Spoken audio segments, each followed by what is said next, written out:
Hello, कैसे हैं दोस्तों।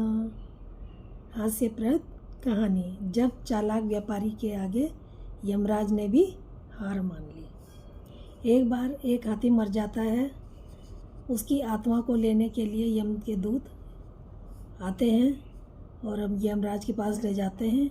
चित्रगुप्त उसके कर्मों का हिसाब लगाना शुरू करते हैं और यमराज से कहते हैं, इसने तो अपने जीवन में कोई भी गलत काम नहीं किया।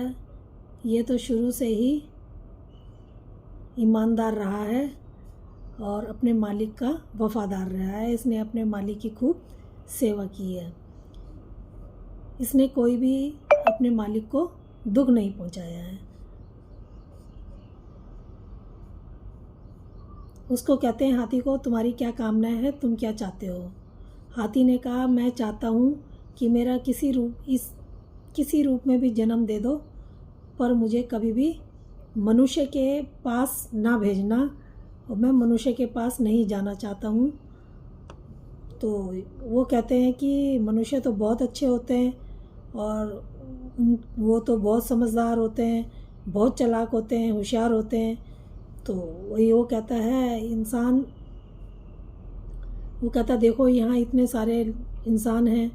तो वो कहते हैं, ये तो सब मरे हुए इंसान हैं, आपका कभी किसी जिंदे इंसान से पाला नहीं पड़ा। तो वो कहते हैं कि तुमने तो मरे हुए लोग ही देखे हैं। वो कहता है कि अच्छा। तो वो कहता है, मैं चैलेंज करता हूँ, अगर तुम किसी जिंदे इंसान के संपर्क में आ गए तो तुम भी हार जाओगे, वो तुम्हारा जीना मुश्किल कर देंगे। वो कहते हैं, हमें स्वीकार है चैलेंज। जिंदा मनुष्य यमराज जो होते हैं जिंदा मनुष्य को लेने के लिए यम के दूत को भेजते हैं। तो हाथी कहता है, उसी को किसको लाना। वो कहते हैं, किसको लाएं। वो कहता है, उसी बनिए का नाम बताता है कि उसको लेके आओ। अब वो उसको ही, जिसके पास हाथी था, उसी को लेने के लिए जाते हैं। वो देखते हैं कि वो अपनी चारपाई में आराम से सोया हुआ है। वो देखते हैं अब इसको कैसे ले जाएं। वो चारपाई समेत उठाते हैं और उसको लेके चल पड़ते हैं। जब उसको लेकर आधे रास्ते में पहुंचते हैं तभी उसकी व्यापारी की आँख खुल जाती है और वो देखता है कि मैं तो कहाँ जा रहा हूँ, मेरे नीचे तो धरती भी नहीं दिखाई दे रही है, मैं तो आसमान में पहुँच रहा हूँ। वो डर जाता है।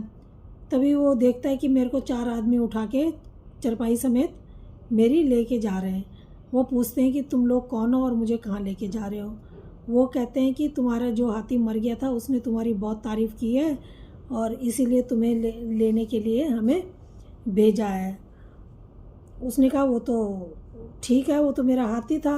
अब वो तकिए के नीचे से एक कागज़ और पेन निकालता है और सोचता है कि अब इसमें क्या लिखूं।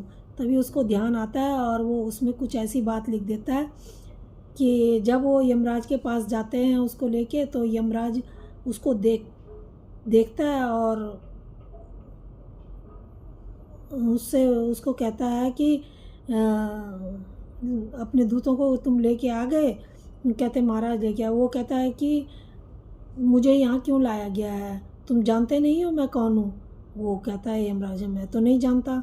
वो तभी उसको अपने हाथ के जो कागज़ लिखा होता है वो उसको यमराज को पकड़ा देता है। यमराज जब उस कागज़ को पढ़ता है वो तुरंत ही अपनी गद्दी छोड़ के नीचे आ जाता है, खड़ा हो जाता है और उसको बैठने को कहता है। अब वो उस पर गद्दी पे बैठता है व्यापारी और वहाँ पर अब कहता है, ये तो मेरा ही शासन हो गया, अब मैं गद्दी पे बैठा हूँ तो मेरी बात जो मैं कहूँगा वही सबको मानना पड़ेगा। तो वो कहता है,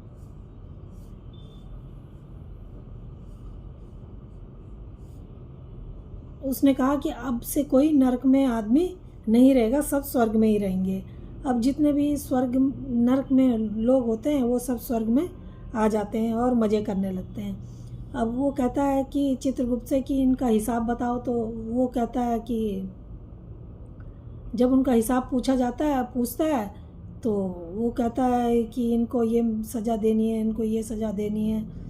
तो वो कहता है, किसी को कोई सज़ा नहीं देनी है, अब सब स्वर्ग में रहेंगे और इन सब की सज़ा माफ़ है। अब वो सबकी सज़ा माफ़ कर देता है। तो तभी उसकी नज़र जो है अपने हाथी पर पड़ती है।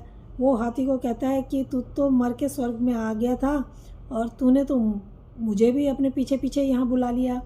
वो कहता है हाँ हाँ, लेकिन वहाँ पर तो आप मेरे मालिक थे, लेकिन आप यहाँ कैसे मालिक बन गए, ये मेरी समझ में नहीं आता है। तो वो कहता है कि ये एक राज की बात है। हाथी कहता है कि ठीक है, आप मुझे बता दो, मैं किसी को नहीं बताऊँगा।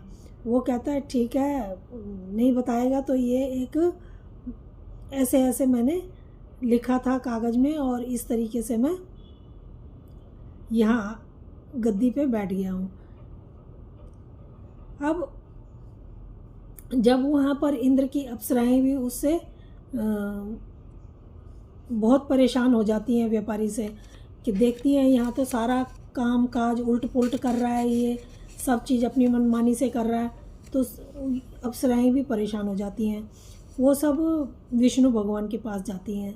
अब विष्णु भगवान को जब पता चलता है तो कहता है, वो आते हैं तो देखते हैं यमराज भी जो द्वार है उसके बाहर बैठे हुए हैं। वो कहता है तुम यहाँ कैसे बैठे हुए हैं? वो कहता है कि यमराज कहता है कि महाराज, जो आपने ही इन आदमियों को बनाया है, ये बहुत चालाक है और देखो इसने मुझे भी गद्दी से उतार के यहाँ बिठा दिया है। उसने कहा है कि ये आपका ही हुक्म है, आपने ही तो उसको एक कागज़ में लिख के दिया है और वही मैंने भी पढ़ा है। तो यमराज जो होते हैं आश्चर्यचकित हो जाते हैं और मुस्कुराने लगते हैं। तब उनको हाथी के बारे में जो हाथी ने कहा था, यमराज खुद सारी बात भगवान को बताते हैं। तब भगवान कहते हैं आप तुम्हें पता चल गया? वो पत्र अपने हाथों से लिखा था उसने और बड़ी होशियारी से उसकी होशियारी का तुम अंदाज़ा भी नहीं लगा पाए। और यमराज ने तभी ये बात सुन के अपना माथा पकड़ लिया। और ये मनुष्य की एक, यमराज से कहते हैं ये मनुष्य की एक अद्भुत कला है। वो अपने देखो उसने सिंहासन से आपको नीचे उतार दिया और भगवान के चरणों में वो गिर गया और कहने लगा मुझे आपका ही तो इंतज़ार था, ताकि आप आओ और मुझे इस राजकाज से मुक्ति मिले, इस गद्दी से मुक्ति मिले। और तो ये सुन के वो जो होते हैं भगवान, वो हंसने लगते हैं, मुस्कुरा जाते हैं, कहते हैं कि देखो कितना चालाक प्राणी है, हैं? मेरी प्रशंसा कर रहा है और यहाँ पर 7 दिन से राज भी कर रहा है। और यमराज क्रोधित होकर कहा तुम कौन हो? उसने कहा कि मैं व्यापारी हूँ। तब भगवान ने कहा ये व्यापारी लोग सबको प्रसन्न कर देते हैं। पहले इसने तुम्हारा राज्य ले लिया, इससे पता चला कि मैं इसे दंड देने वाला हूँ, तो इसने मुझे भी प्रसन्न कर दिया। अब तुम्हारा सिंहासन तुम्हें वापस लौटा के तुम्हें भी ये प्रसन्न कर देगा। और यमराज ने हाथी से कहा कि तुम शर्त जीत चुके हो। तो दोस्तों ये कहानी आपको कैसी लगी? अगर अच्छी लगी है तो प्लीज़ लाइक और सब्सक्राइब ज़रूर करना। धन्यवाद।